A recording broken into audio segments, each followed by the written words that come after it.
A barefoot boy fixes a billionaire car only to be called a beast with black skin.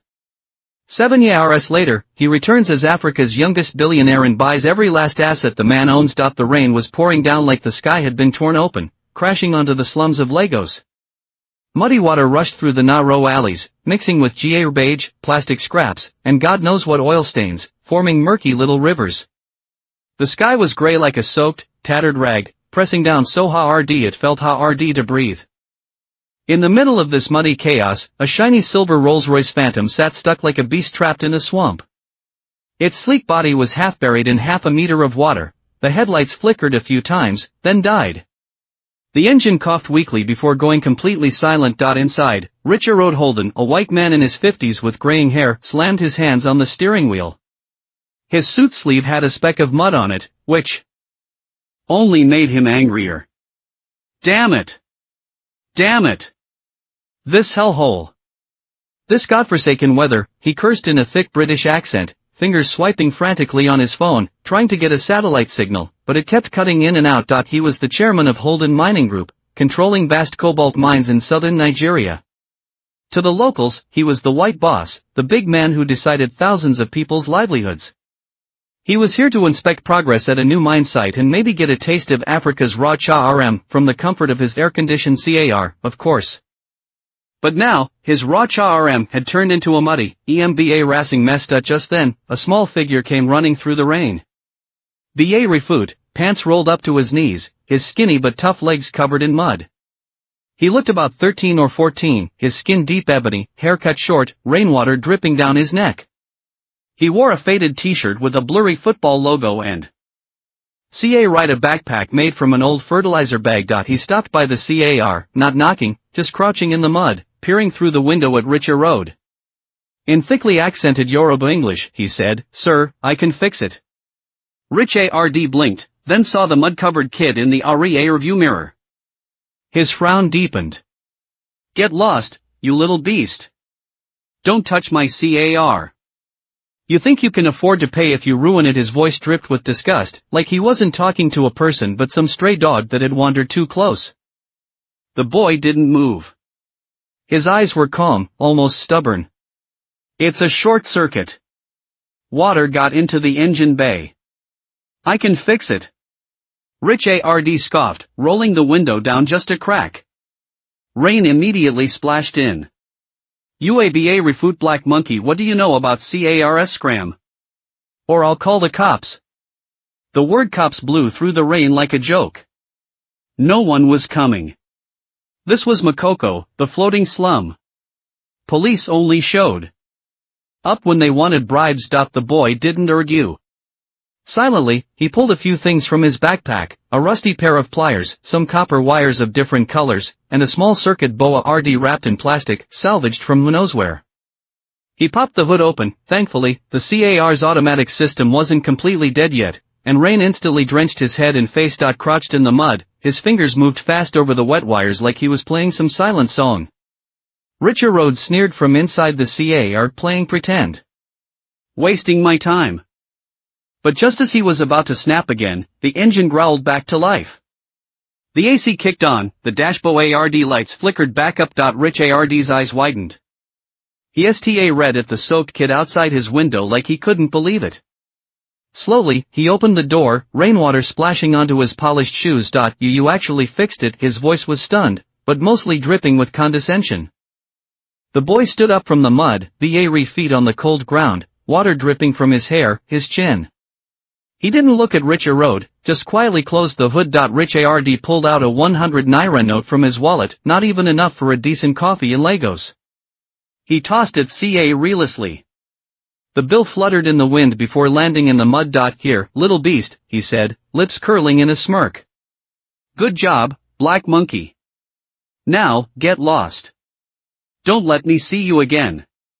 The boy looked down at the muddy bill. He didn't pick it up right away. His eyes, like embers burning in the rain, held Richard's gaze, not angry, not begging, just a quiet, deep fire. Then he bent down, picked up the soaked 100 naira, folded it carefully, and tucked it into the inside pocket of his t-shirt. Without a word, he turned and ran back into the rain, the feet splashing through the mud, Giuseppe ring like a drop into the ocean. Rich Ard stood by his car, watching him go, then snorted. Africans. Always just a bunch of uncivilized beasts. He climbed back in, root the engine, and the silver phantom rolled out of the mud, leaving nothing but dirty water behind. The boy's name was Ajayi Ogun. He cut through narrower alleys, climbed a shaky wooden ladder, and returned to his home in Makoko, a two-story shack pieced together from tin, wood, and plastic sheets. The roof leaked. Inside, only his mother and little sister waited. His father had gone out fishing a year ago, caught in a storm, never came back. He peeled off his soaked t-shirt, dried himself with a rag. From under his bed, he pulled out an oilcloth-wrapped box. Inside, a collection of scavenged Pa RTS old phone batteries, burned circuit boa RDS, wires, a small solar panel, bought from a Ghanaian trader with 3 months of odd job money. He placed the 100 naira note gently on top. Then he lit a short candle, and in its flickering light, he root. Dismantling an old phone battery. His fingers moved deftly, his eyes focused, like he was performing some sacred ritual. That he knew the white man had called him a beast, a black monkey. But he knew he wasn't. He remembered what Mama Kwabena, the old lady next door, once an engineer for Ghana Railways, had told him, Ajayi, knowledge is light. As long as you carry that light inside, no one can turn you into a beast. He connected the repaired battery to the solar panel. A few seconds later, a tiny LED flickered on, casting a weak but steady yellow glow over his young face and those hungry, determined eyes. Outside, the rain kept falling. Makoko's night was still muddy, noisy, poor. But in that little tin shack, a small light had begun to burn. Ajayi didn't know that Richard Holden wasn't just a mining TYCN, he was also a donor to Lagos elite schools, controlling education for countless kids like him. He didn't know that 7 years later, he'd be standing in front of the Nairobi Stock Exchange, Africa's youngest billionaire. Right now, he was just a barefoot boy, using a 100 naira note to light a lamp. He knew, one day, he'd make all of Africa shine. And that light, it wouldn't come from handouts. Not from pity. It would come from the hands of those they called beasts, lighting the fire of hope themselves. Ajayi Ogun stay root with the salty stench of Makoko's floating slums and the smoke of burning firewood. Before dawn, his mother was already stirring cassava porridge in a blackened pot, flames licking through the cracks, casting shadows on her tired face. His little sister still slept curled up on a straw mat in the corner. Ajayi quietly got up, packed away the LED light he'd lit the night before into its oilcloth box, and blew out the candle. He pulled on his faded school uniform and slung his backpack over his shoulder. Inside, along with his textbooks, were a small screwdriver, a roll of electrical tape, and a few old batteries, his tools for school by day and work at Lightning Auto Repair by night. Lagos University Secondary School was on the other side of the city, a full 10 kilometers from Makoko. Every day, Ajayi walked 2 hours through garbage dumps, abandoned construction sites, and noisy markets. People mocked him, trash like you goes to school, black monkey, go sweep the streets. But he never answered. He just kept walking, head down, eyes fixed ahead like a stubborn young bull. At school, he was top of his class, especially in physics and math.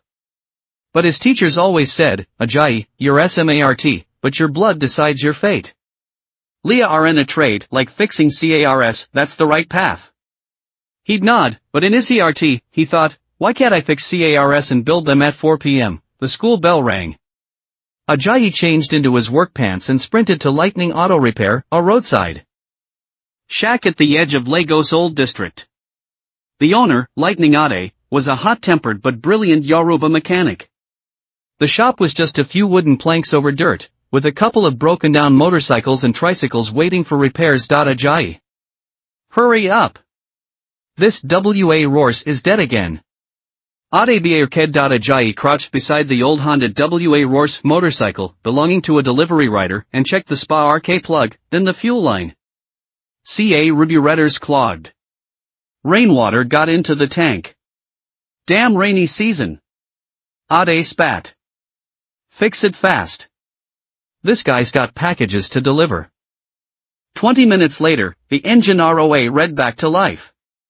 The rider grinned and handed over 200 naira. Ade took half, Gave the rest to Ajayi. Not bad, kid, Ade said, a smile cracking his face. Better than those university boys. Ajayi didn't smile. He knew those 200 naira meant tonight's candle, tomorrow's batteries, next month's textbooks. Across from the repair shop was an even shabbier hut, its roof half collapsed, patched with palm leaves. Inside lived Mama Kwabena, a 70-year-old Ghanaian woman who'd once been an electrical engineer for Accra Railways, one of the few black female technicians of her time. Now retired in Lagos, she survived by teaching kids basic circuits and repair skills. Ajayi visited her often. Not for money, but for light. Mama, why do solar panels still work on cloudy days? Mama, what's internal resistance in a battery? Mama, can we turn old phone batteries into an electric bike? Mama Kwabena always answered patiently. Her walls were covered in hand-drawn circuit diagrams, sketches of African tools, and a faded old photo of Ghana's Independence Day. Ajayi, she'd tell him, Africans aren't lacking brains. We've been robbed of our chance to shine. Colonizers took our minds and our confidence. But remember, we have Sawa African recycling wisdom. She taught him how to use coconut shells as insulation, palm oil to grease rusted BA rings, and old soda cans as heat sinks. Westerners build new things. We make old things live again. That's real engineering. Ajayi soaked it up. In Mama's hut, he built his first solar power bank using scavenged pa RTS that could charge a phone twice. He sold it at the market for 1,500 naira and gave all the money to Mama. Buy medicine, Mama. You've been coughing too long. She laughed, her wrinkles like rivers in sunlight. Child, what you gave me is better than medicine. The turning point came at the end of the rainy season. Using 3 months' savings and an old e-bike motor Mama helped him salvage, Ajayi secretly rebuilt a broken-down tricycle. He ripped out the gas engine, wired together 6 recycled phone batteries, and added a small solar panel on the roof, just like Mama taught him. He even rigged a regenerative braking system, so when he braked, the motor reversed, charging the battery. 3 months later, a dusty but sturdy solar-powered trike was born. No fancy looks, but it could carry 200 kilos, run 30 kilometers on a RG, and Rika RG 20% from a day in the sun. Ajayi sta rude using it to deliver laundry, market goods, even water in Makoko. Cheap rates, reliable service. Soon, the barefoot solar trike became a slum legend. A month later, he'd made 12,000 naira, 2 months' wages for a regular worker. Then the press came. Lagos Daily News snapped a photo of him driving barefoot with the headline, Makoko boy builds future from trash. The story spread online, even reaching tech blogs in Nairobi.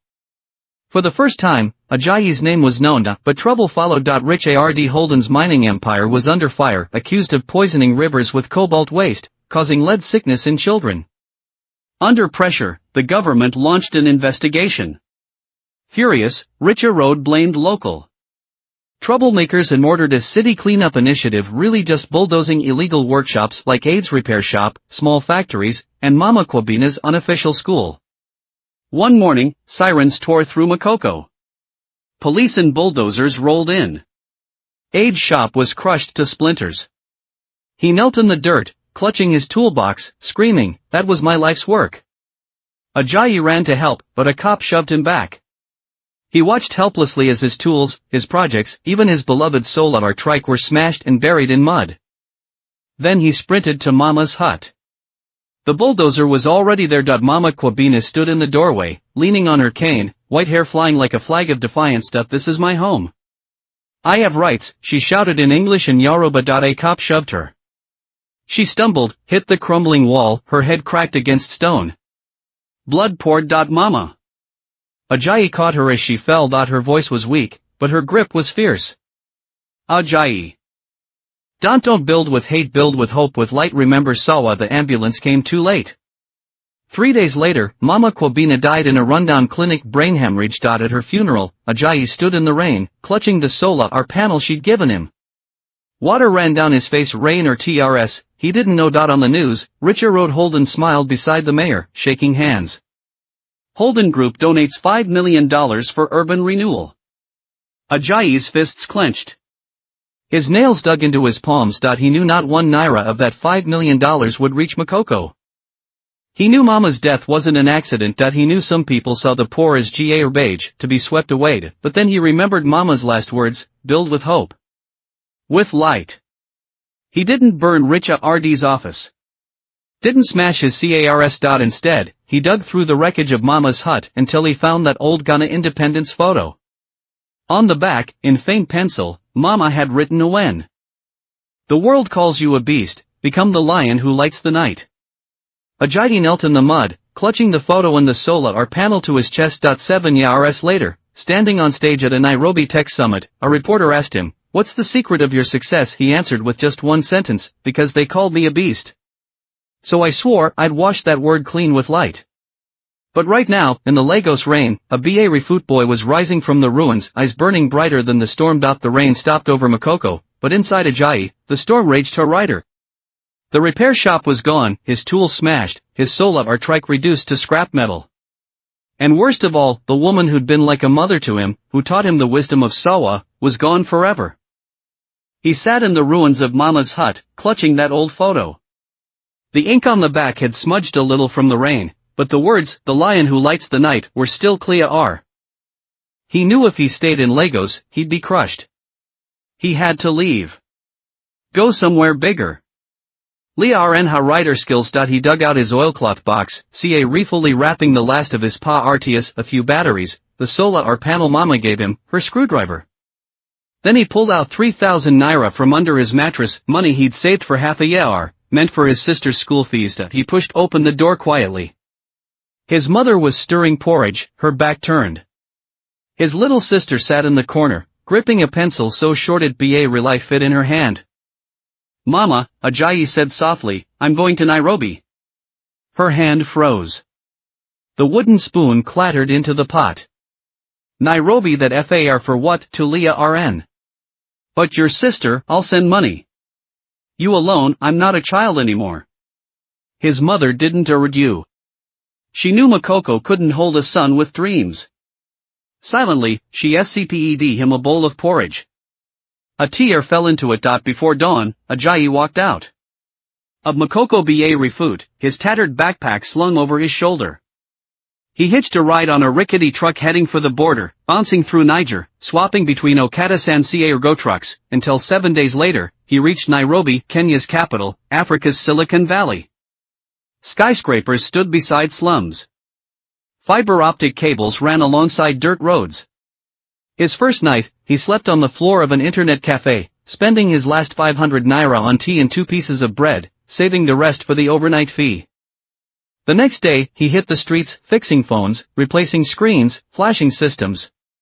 He made 2,000 shillings, about $15 a day, just enough to eat and sleep. Rough. He'd heard about the Jomo Kenyatta Innovation Hub, a government-backed tech incubator. He walked 2 hours to get there, only to be stopped by security. "This isn't a shelter, boy. Dress like that, you think you belong here?" Ajayi looked down at himself, barefoot. T-shirt torn, pants caked in mud. He didn't argue. Just walked away. But he came back every day.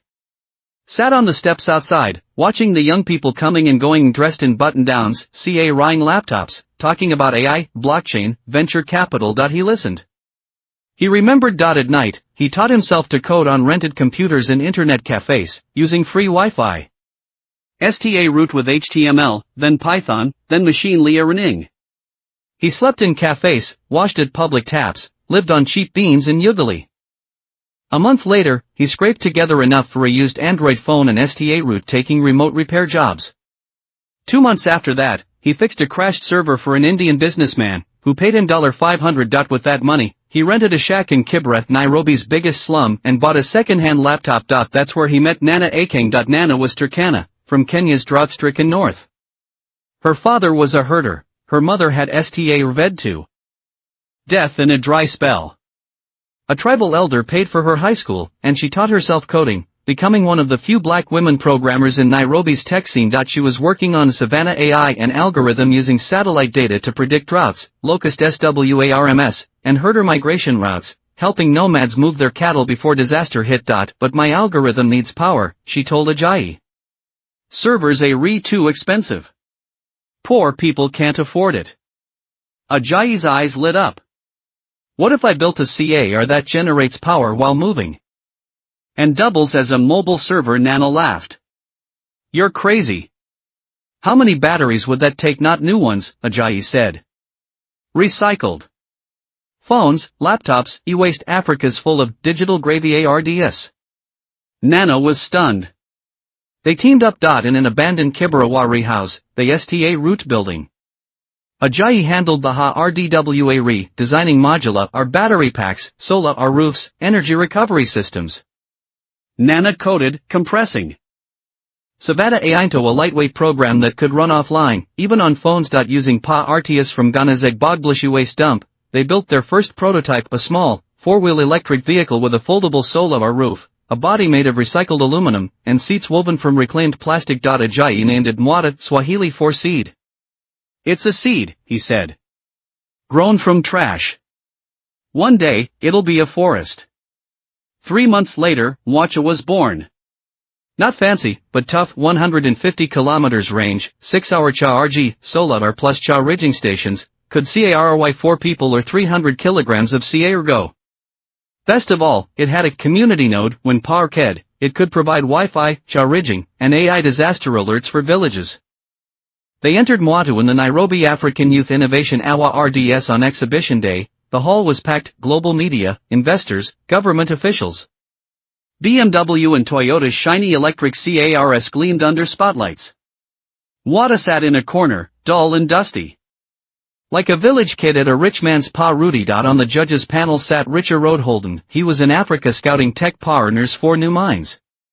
He glanced at Mwacha and smirked. When it was their turn, Ajayi and Nana stepped up, speaking in English and Swahili. Mwatu isn't for city elites, Ajayi said. It's for herders, teachers, village doctors, market women. Built from trash. Built for Africans. The applause was weak. Investors frowned.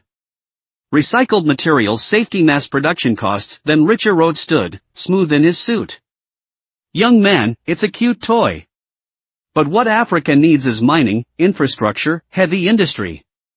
These little gadgets won't change anything. Africans must live off their resources. Some white judges nodded. Ajayi didn't back down. He opened Mwata's battery compartment, pulling out a recycled cell.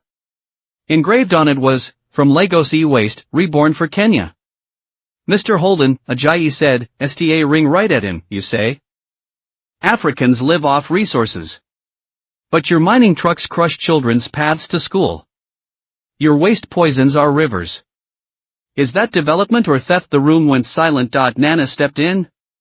Our toy lets herders save cattle from drought. Let's doctors operate in blackouts. Let's girls study at night. Isn't that changing lives? The judges were quiet. In the end, Mwacha won Best Social Impact Awa Road and $50,000. Even bigger, Rwanda's government ordered 100 Mwatasas mobile clinics. Uganda's education minister wanted 50 as traveling libraries. The African Times headline read, BA Refute Boy, King of Electric Cars on stage. Ajayi stood. BA Refute, a promise to Makoko. A promise to Mama. He looked into the crowd. Richard Roadholden was already walking out, his back stiff with anger. Ajayi knew the fight was just beginning, but he wasn't the boy who'd picked 100 naira out of the mud anymore. He was Mwata's father. The heir of Sawa, the one they'd called a beast, now planting the seeds of a forest. The rains were coming. And in the soil of Africa, a seed was breaking ground. News of Mwata's victory spread like wildfire across Africa. From Cape Town to Cairo, Dares Salam to Dakar, young people read photos of Ajayi and Nana online, calling them Africa's Muskin touring. But Ajayi knew trophies and headlines wouldn't feed Makoko's kids or fill Kibera's stomachs. He needed factories. Mass production. Mwata had to hit African roads, for real. He didn't wait around Nairobi for venture capitalists. Western support usually came with chains, demands for control, rebranding, even moving production to China or India. He wanted African-made, for Africans. His eyes turned to Central Africa, Gabon, lush rainforests, abundant hydropower, and a government pushing a green industrial plan perfect for eco-friendly startups. With their $50,000 prize and Mwata prototype, Ajayi and Nana flew to Libreville. Gabon's Minister of Industry met them personally. When he saw Mwata built from trash, zero emissions, powering villages, he stood up, excited. This is exactly what we need. Young man, what do you require? Land, Ajayi said. A place where my workers and I can build in peace. A month later, on the edge of Gabon's rainforest, Greenlight MFG rose a low, clean factory in the Nguni Green Industrial Park. Ajayi set 3 iron rules: ca reved into stone at the entrance, all pa RTS recycled, batteries, circuit boa RDS, plastic, metal, all from Africa's e-waste gravy RDS. Johannesburg Bogblishi Lagos dumps, Nairobi Scrapia RDS became Greenlight's supply chain. Workers must be women and ex-child laborers. Ajayi remembered Mama Kwabena, Makoko's girls forced to drop out. 70% of his workers were women, 30% were former child laborers. He offered training, healthcare, daycare, paying double local wages. 100% renewable energy, solar panels. Covered the roof. A small hydro generator tapped the rainforest river. Wastewater recycled, scraps reused. On opening day, Ajayi stood in the factory, watching the first batch of recycled batteries being dismantled, tested, and rebuilt. The workers, former sex workers, ex-miners, orphan girls, worked with quiet focus. He picked up a mic. We're not building CARS. We're building dignity. Every bolt CA rise a forgotten name.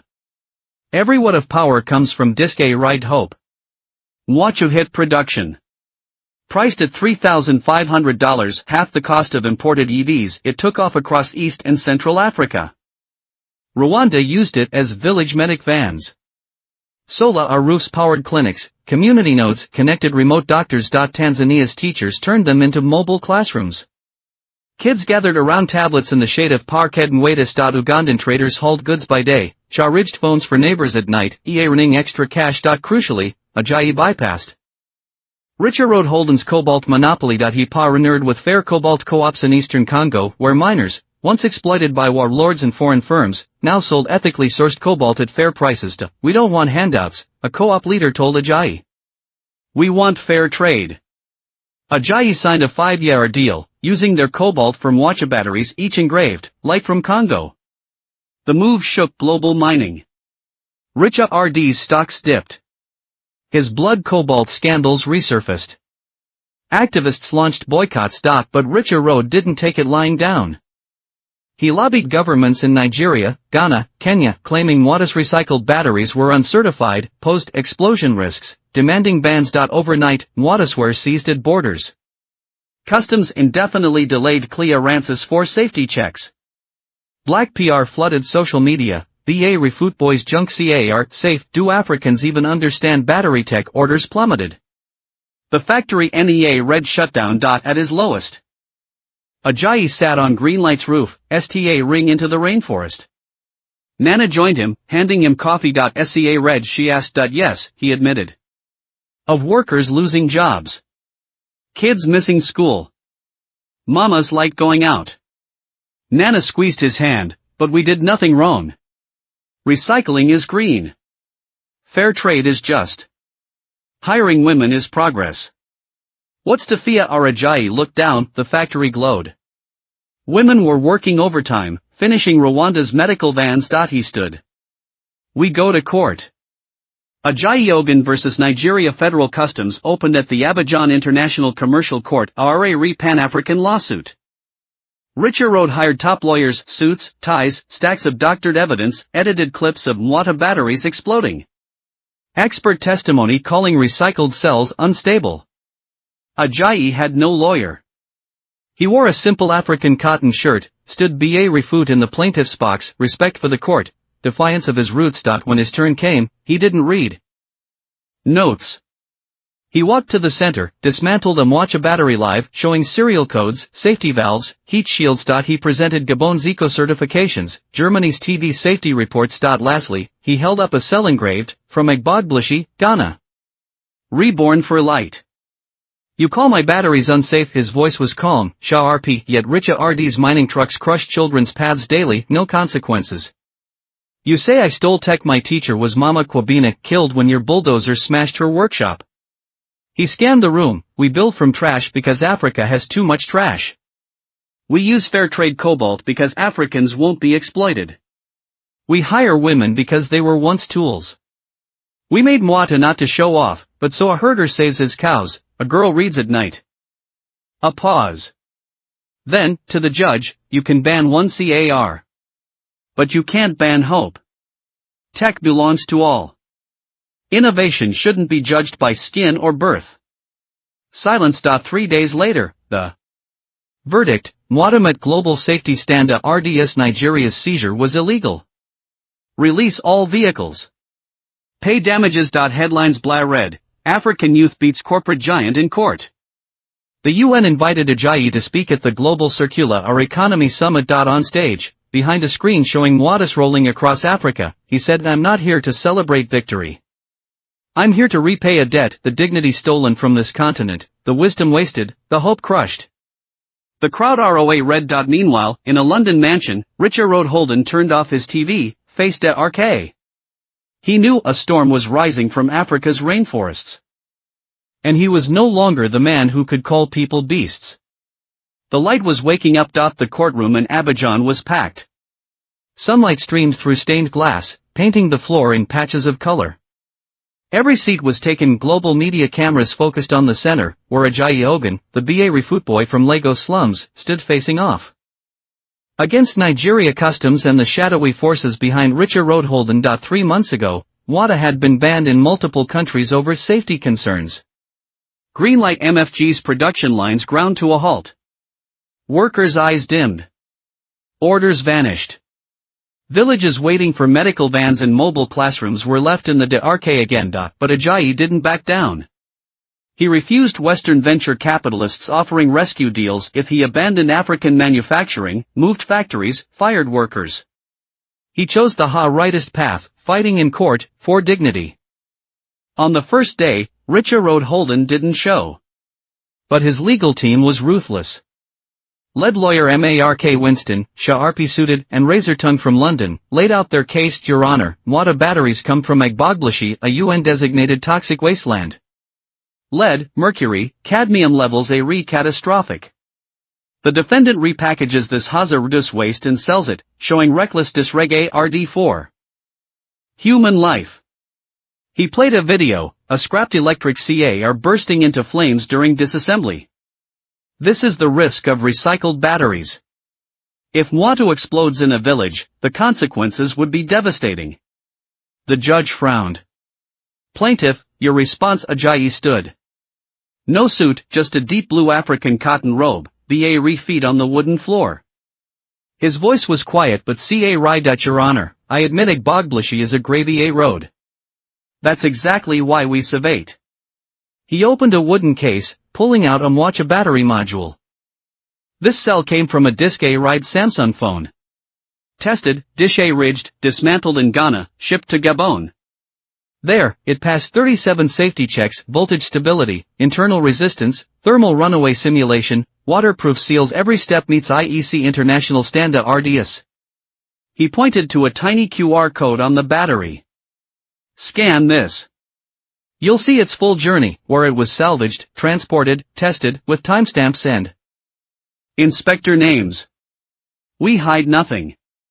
Winston scoffed. Transparency please. How many Africans even scan codes? This is theater. Ajayi didn't flinch. Play the factory footage. The screen showed Greenlight's assembly line. Workers, mostly women, in gloves, running diagnostics.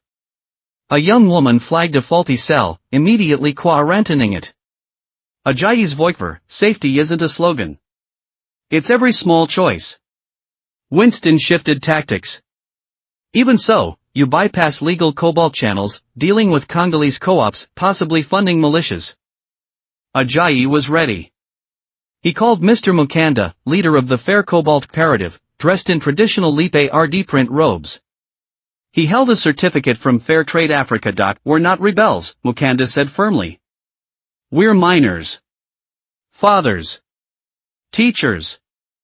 Richa RD's men once held guns to our heads, paying starvation wages. We formed this co-op for dignity. Ajayi pays fair prices, and built us a school. Photos flashed. Kids in new classrooms, minors learning safety protocols. The judge turned to Winston. Evidence linking them to malicious silence. The evidence was fake. By day 3, the focus returned to safety. Winston brought a battery expert, a white chemistry professor claiming recycled cells were molecularly unstable, guaranteed to explode. Ajayi smiled, producing a document. TV Rhineland's full vehicle safety report. WADA passed fire, crush, puncture, immersion tests. Call their lead engineer. The engineer confirmed, all tests valid. Then Ajayi dismantled a Mwacha battery live, handing the judge a cathode slice. This is from Richa RD's industrial-grade cobalt. Ours is from Congolese hand-refined ore. He showed lab reports. Same purity. Only difference his is stained with blood. Our CA rise pride. The courtroom held its breath. Final arguments. Winston insisted, innovation must follow rules. The defendant flouts global supply chains, disrupts markets. Punish him. Ajayi's turn. He didn't look at notes. Slowly, he took off his left sandal, placing it before the bench. Gasps filled the room. 7 years ago, he said softly, I fixed a Rolls-Royce in Lagos rain. The owner threw me 100 naira, called me a black beast, told me to crawl away. He pointed to his BA feet. I stand here today still BA refoot, not from poverty, but to remember. The shame in the mud. Mama Kwabina's blood on the stones. Makoko kids studying by candlelight. His voice rose. You say Nwada was unsafe, but Richa RD's mining trucks crush villages, his poison kills rivers, and you call that progress. You say recycling breaks rules, but when the West dumps e-waste in Africa, you call it charity. He lifted the from Egbogblishi, reborn for light battery. This was a phone thrown away, trampled. But it was picked up, repaired, given new purpose. Like me. Like millions of African youth. He scanned the room. We're not beasts. We're human. We think. We dream. We deservito build our future. Technology belongs to all. Innovation shouldn't be judged by skin or birthplace. Last words, I don't fight for myself today. I fight for doctors saving lives in Wado ambulances. Girls reading under its solar are lights. Vendors feeding families with its CA ergo space. They deserve safe, clean, their own wheels. Silence. Then applause. First from African journalists, then the whole gallery. A week later, the verdict: Nigeria customs seizure was illegal. Release all Mwatis. Government to pay Greenlight $2 million in damages. Mwacha certified safe, its recycling model hailed as Africa's circular our economy benchmark RK. Call for governments to support local green tech. Outside, Ajayi stood in the sun. Workers called from Gabon, crying, the factory's restaurooting. He didn't celebrate. He booked a flight to Lagos. The $2 million. Every cent would build the Ogun Innovation Academy in Makoko. Because real victory wasn't winning a case. It was making sure the next BA Refu child wouldn't have to fight for dignity in court. The court win in Abidjan was like a spa RK hitting drygrass. It set all of Africa on fire. The media crowned Ajayi the BA Refu Justice King, and Mwada Salih's exploded. Orders poured in from Rwanda, Tanzania, Gabon, Senegal, even France's Réunion Island bought 50 for ecotourism zones. Greenlight MFG's valuation shot up like bamboo after rain.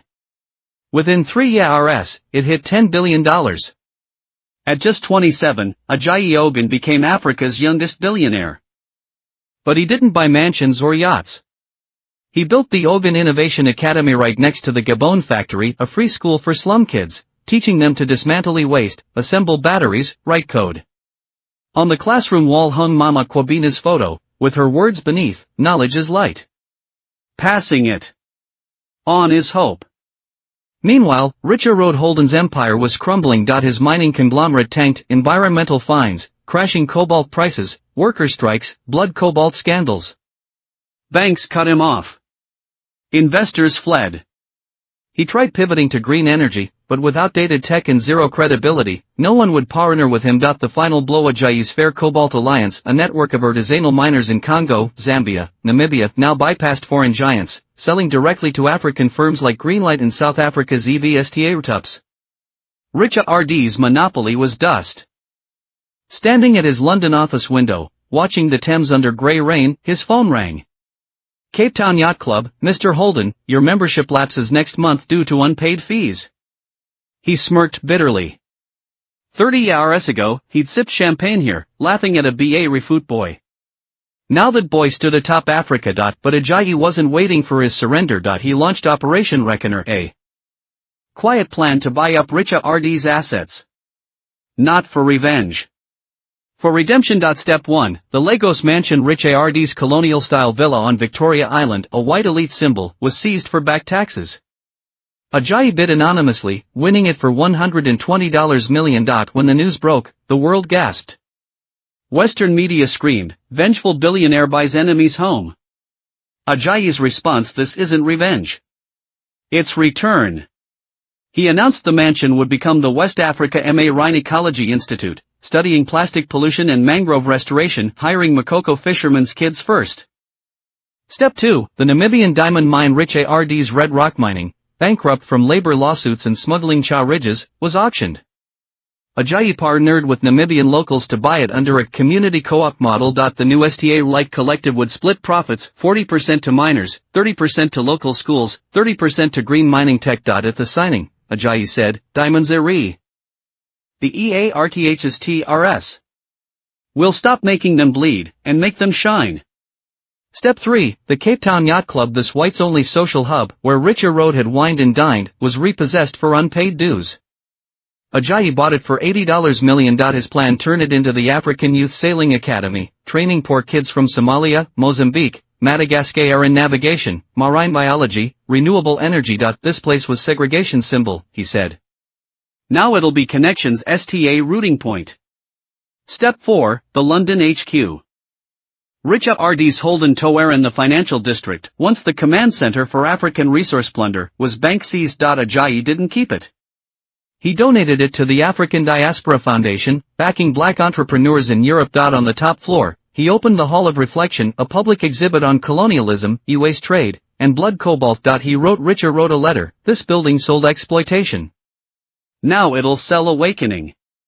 When the final asset, Richard RD's Swiss private foundation, was bought out by Ajayi's trust, the financial world lost its mind. Bloomberg, African boy buys out colonizer's empire. The Economist, not a merger.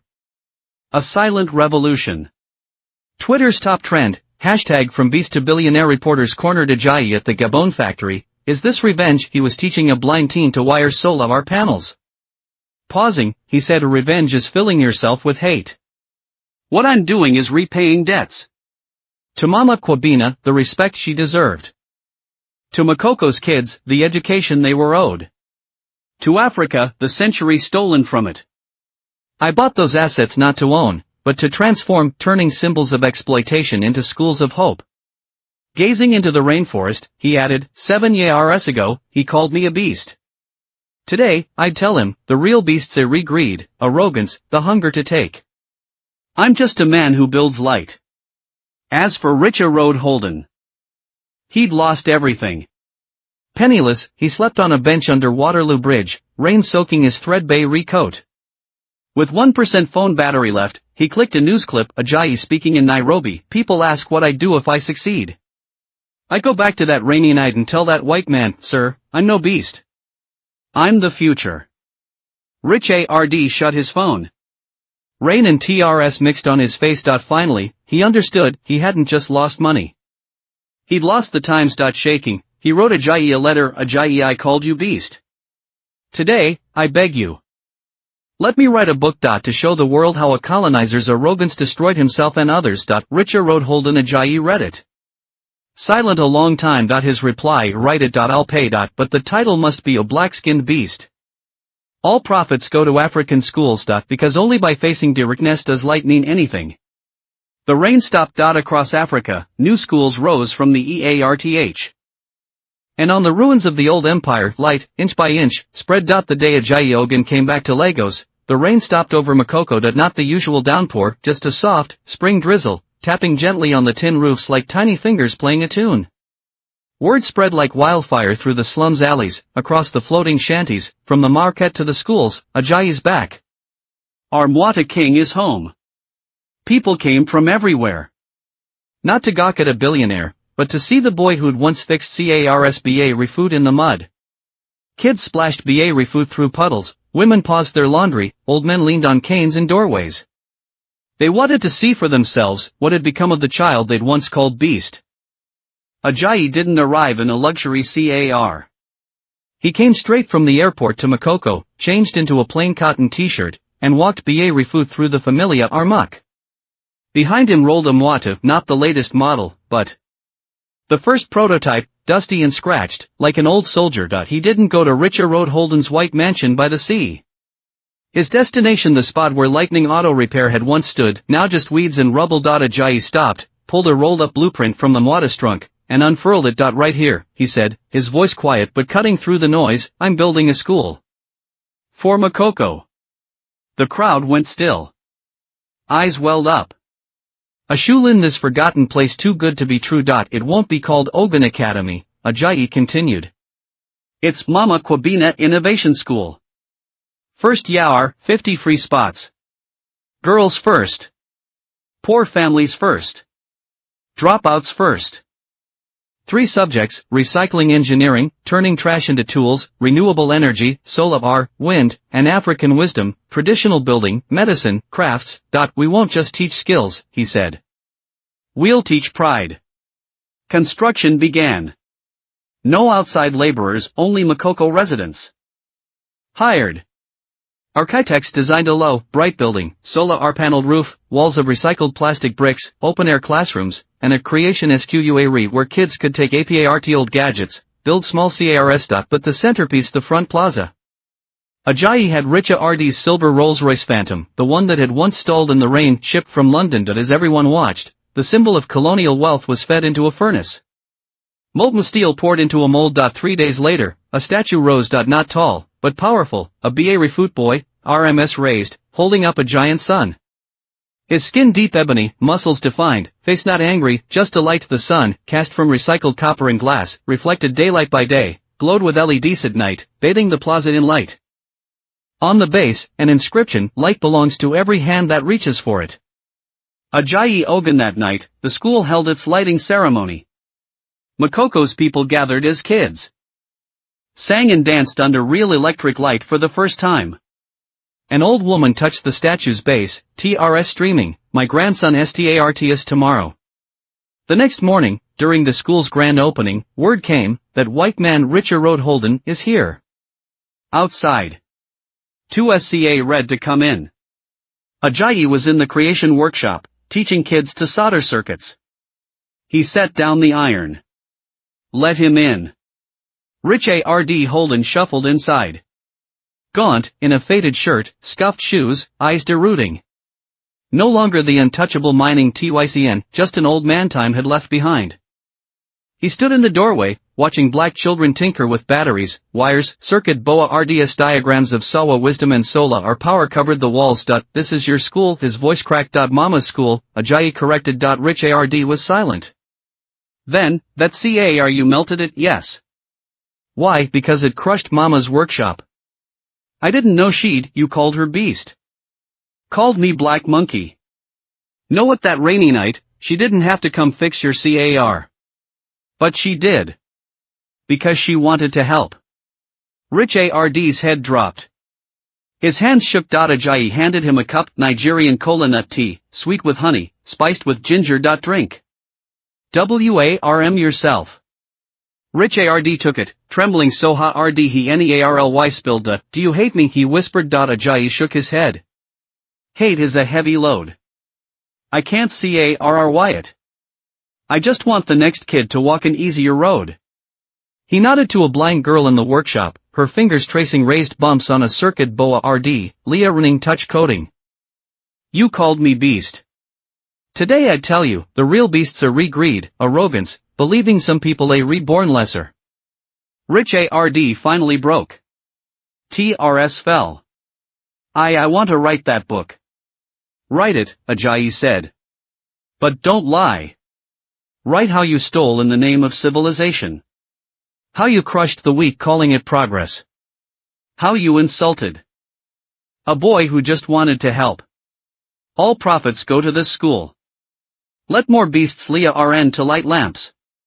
Rich ARD looked up, meeting Ajayi's eyes for the first time. Thank you for not letting me die completely. Months later, Black-Skinned Beast, A Colonizer's Confession was published.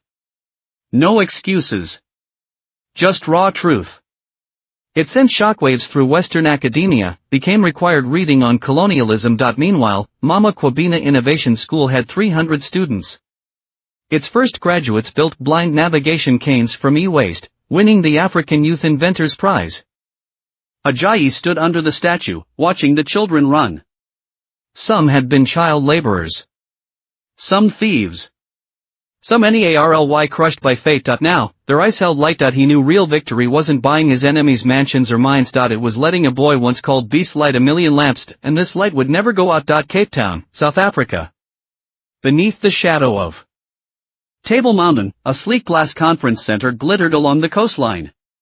Today, it hosted the African Future Summit organized by the African Union, gathering leaders from all 54 nations, business titans, young innovators, and global organizations to discuss the continent's digital and green revolution. Red Sea airpets rolled out.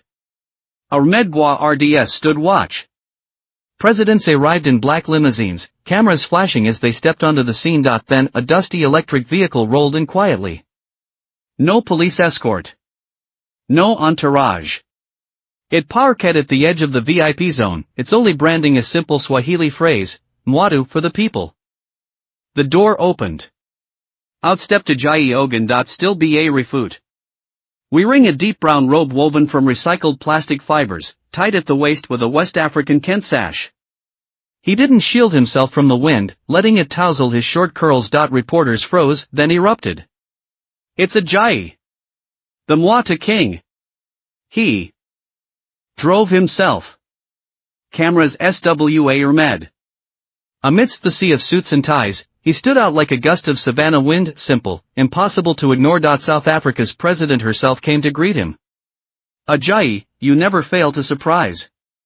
Madam President, he smiled, I drove Mwatu because it is Africa's future, clean, independent, built for our people. Inside the Grand Hall, beneath a STARRY dome, Ajayi took his seat among young leaders. Across the room sat Richard Road Holden's old allies, CS of Western energy giants. They eyed the barefoot billionaire like he was a stray dog at a royal banquet. The summit began. Leaders debated Africa's crises. 70% of villages lack electricity, relying on diesel generators. Youth unemployment at 35%. A digital divide widening every day. Then Ajayi took the stage. The room hushed. 50 years ago, Africa's future was defined as resource exporter. Today, I say, Africa's future is tech sovereignty.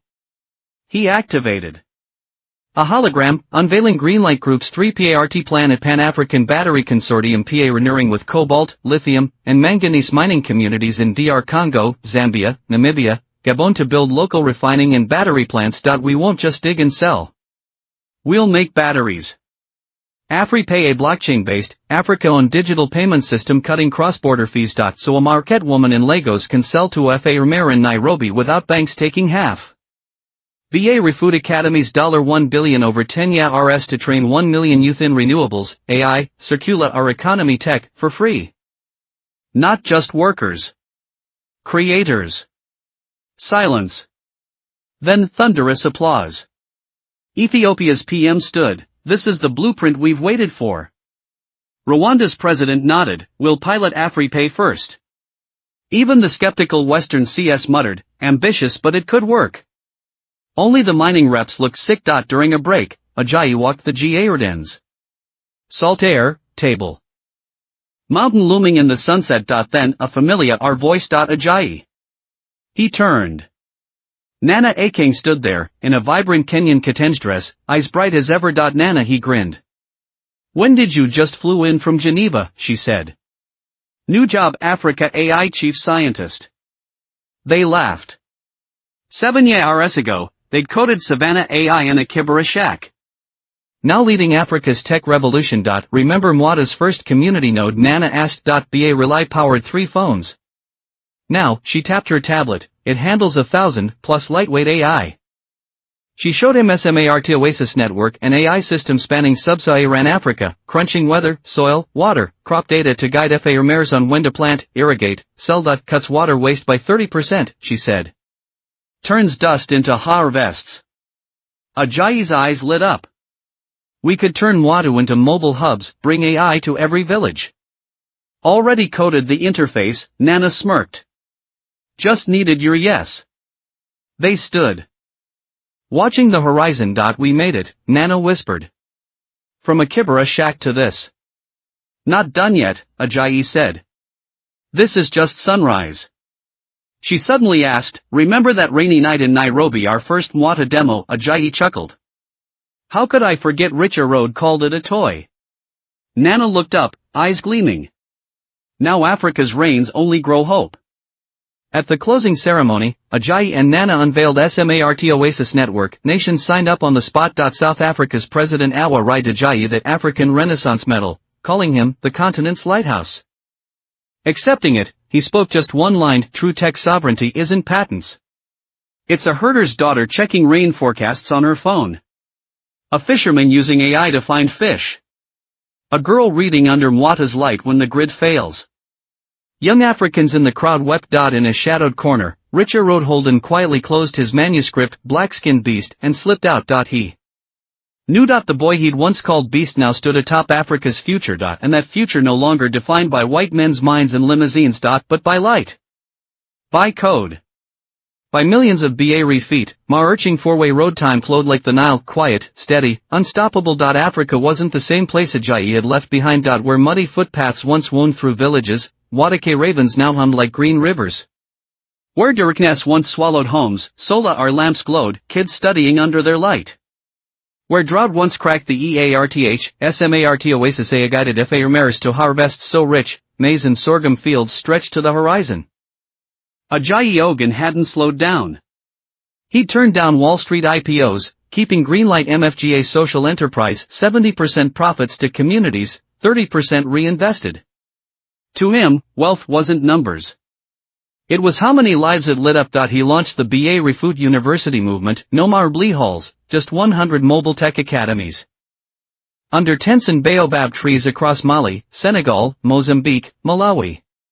Teachers, Mwachu engineers, recycling experts, AI coders on wheels. 3 subjects: circle AR engineering, turn plastic waste into bricks, dead batteries into streetlights. Green energy, install solar panels, fix wind turbines. Digital farming, use phones to track weather, markets, soil health. Graduates didn't get diplomas.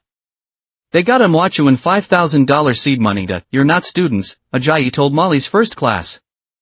You're light BA rares. This CAR is your classroom, clinic, power station. Drive it. Light more lives. The impact stunning. Youth unemployment dropped 15% in a decade. 50 million Watas rolled out, sparking a million micro-businesses, delivery, healthcare, schools, shops. Solar access jumped from 5% to 42%. SMART Oasis boosted 3 million FARMs, 20% more crops, 35% less water waste. Deeper still, pride. Recycling wasn't scavenging anymore, it was respected tech. Blackskin wasn't a slur, it meant resilience, ingenuity. Youth flaunted Sawa wisdom, making much from little. Meanwhile, Black-Skinned Beast became a Western bestseller, taught in schools as colonial reckoning. Richa Road Holden used royalties to build an African futures Libra Ryan England, stocked with the continent's tech, literature, art and the reprints forward. He wrote, I thought Africa needed me. I was wronged. I needed Africa to teach me what civilization truly means. Ajayi's life grew simpler. Still barefoot, still roaming factories, schools, villages. His home a hut by Gabon's factory, Mama Kwabina's photo on the wall, their first recycled battery on the desk. His love with Nana aching quiet as the Serengeti night. No grand wedding, just a hope tree planted at Kibera's old Wari house site, grafted from 54 African species, symbolizing unity. In spring 2025, Nana gave birth to a boy's skin like dawn's first light. Reporters SWA Ahmed, what will you raise him to be? Ajayi cradled the baby, I won't raise him to be anything. Just to never have to prove he's worthy of love. On this continent light doesn't pick who deserves it. That summer, Ajayi returned to Lagos for Mama Kwabena Innovation School S10th Aniverse re. The school had bloomed into a green oasis. Sola are classrooms, recycling labs, AI hubs, clinics. 3,000 students, 60% girls. At the celebration, a blind woman took the stage, a first year grad, now a touch coding instructor. Her hands traced Ajayi's face. Teacher. I see you. You're here. It shines. The crowd roa read. Ajayi spoke. 10 years ago, I built this school to repay debts, to Mama, to Makoko, to all called beasts. Today, I see the debt is clear. Red. Because you running, creating, glowing, FCA ride the light further. He gazed at the plaza's centerpiece, the barefoot boy holding the sun statue. Weathered to a dignified green, it stood prouder than ever. True dawn isn't when the sun rises. It's when the first lamp flickers in the dark. And you re that lamp. As night fell, Ajayi climbed to the school's roof. Across Makoko, lights winked on. Mwacha headlights, Sola are lanterns, desk lamps over homework. He pulled out his phone, swiping to an old photo, 7 years ago. Him kneeling in mud, fixing a CAR. A richer road smirking from the window. Now that CAR was a statue. That rain, just memory. Softly, to the stars. Mama, do you see the light? It's really lit. Africa's dawn wasn't a trumpet blast. It was 10,000 tiny spa archaeas, in slums, on savannas, deep in rainforests, gathering quietly until the whole sky blazed. Lagos, Makoko. Rain poured like the sky had cracked open, turning alleys into rivers.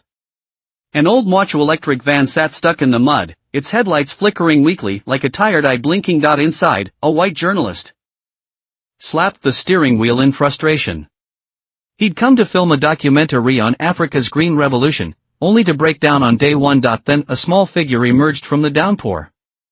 Barefoot, maybe 12 years old, her shorts rolled up to her knees, legs caked in mud. A faded t-shirt, a backpack made from an old fertilizer sack. She crouched by the CAR, peering through the rain-streaked window. Sir, I can fix it. The journalist blinked. You a kid? She didn't answer. Just pulled out pliers and copper wires from her bag, flipped open the hood. Rain soaked her instantly. The journalist cracked his window. CA Refill, this isn't some junker. Ignoring him, her fingers danced over wet wires. 3 minutes later, the engine ROA read to life. Headlights blazed, lighting up the whole alley. The man gaped. You actually fixed it. She stood, rainwater dripping off her chin. Without looking at him, she shut the hood. He pulled out a 500 naira note, enough for a decent meal in Lagos. Here. Thanks, kid. She sta read at the money. Not reaching. Her eyes, like coals burning in the dark, held his for a long moment. Then, softly, no need, sir. I can fix. She turned, bare feet splashing through puddles, vanishing into the rain like a drop returning to the ocean. The journalist sat frozen, watching her go. That girl, she reminds me of him. In the distance, a low building stood quietly. Sola our panels gleamed on its roof. A sign read, Mama Kwabena Innovation School. Ajayi Ogun stood on the school's rooftop terrace, watching Makoko's lights flicker through the drizzle.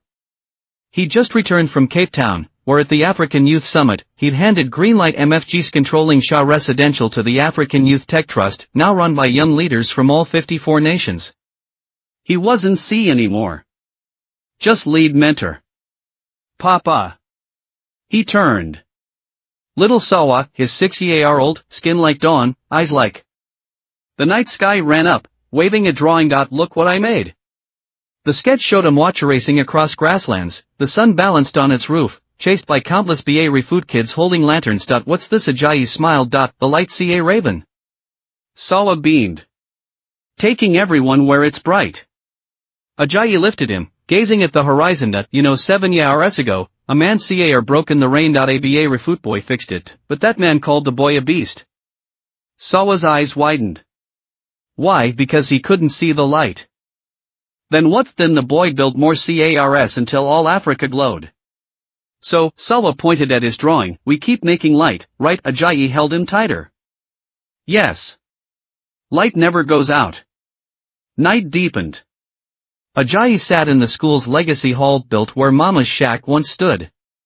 On the walls, her old tools, their first recycled battery, that faded Ghana independence photo. He opened Mama's diary. The last page. Read, when the world calls you beast, be the lion who lights the arcade. But remember, true light doesn't burn. It wa rms. Not revenge. Legacy. Child go light more lamps. Mama Kwabena. He closed the book, walked to the window. The rain had stopped. Moonlight spilled over the barefoot boy holding the sun statue. A figure stood there, wiping its base. Rich Ard Holden. A decade had bent his back, grayed his hair, but his eyes were calm.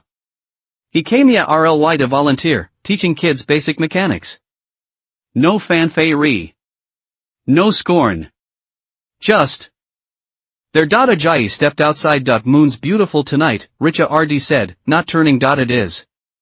I wonder if that rainy night, I hadn't called you beast. No what ifs, Ajayi said gently. But you cleaning this statue now, that's the answer. Rich Ard faced him, TRS glinting.